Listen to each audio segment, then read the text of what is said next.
Pipe cleaner വെച്ചിട്ട് നമുക്ക് അടിപൊളിയായിട്ടുള്ളൊരു flower ഉണ്ടാക്കി നോക്കിയാലോ? അധികം പണിയൊന്നും ഇല്ലാണ്ട് വളരെ ഈസി ആയിട്ട് ഉണ്ടാക്കിയെടുക്കാൻ പറ്റിയ ഒരു ഫ്ലവറാണ് കേട്ടോ ഇത്. ഒരു കളർ മാത്രം എടുത്തിട്ടോ അതോ പല കളറിൽ ഷെയ്ഡുകൾ വരുന്ന രീതിയിലോ ഒക്കെ നമുക്കിത് ഉണ്ടാക്കിയെടുക്കാം. പെറ്റൽസ് എത്ര വേണമെന്നുള്ളതനുസരിച്ചിട്ട് പൈപ്പ് ക്ലീനർ എടുക്കാതെ ഇതേപോലെ നമുക്കൊന്ന് കെട്ടിക്കൊടുക്കാം.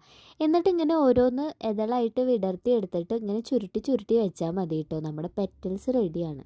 അധികം സമയമൊന്നും നമുക്കിതിൽ ചിലവഴിക്കേണ്ട ആവശ്യമില്ല. നമ്മൾ ടി വി കാണുമ്പോഴോ അത് ഫോണിൽ റീൽസ് കാണുമ്പോഴോ ഒക്കെ ചെയ്യാൻ പറ്റിയ ഒരു ക്രാഫ്റ്റാണ്. ബൊക്കെയൊക്കെ ചെയ്തെടുക്കാൻ വേണ്ടി പറ്റിയിട്ടുള്ള ഒരു ഫ്ലവർ ആയിട്ടാണ് കേട്ടോ ഇത്.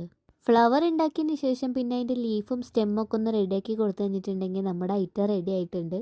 ഞാൻ മുന്നേയും പറഞ്ഞിട്ടുണ്ട്, പൈപ്പ് ക്ലീനർ വെച്ചിട്ട് ഈ ഫ്ലവേഴ്സിൻ്റെ ക്രാഫ്റ്റ് ഉണ്ടാക്കാൻ വളരെ ഈസിയാണ്.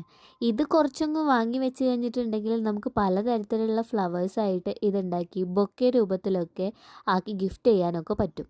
നിങ്ങളുടെ ഫേവറേറ്റ് ഫ്ലവർ എന്താണെന്ന് കമൻറ്റ് ചെയ്യണേ.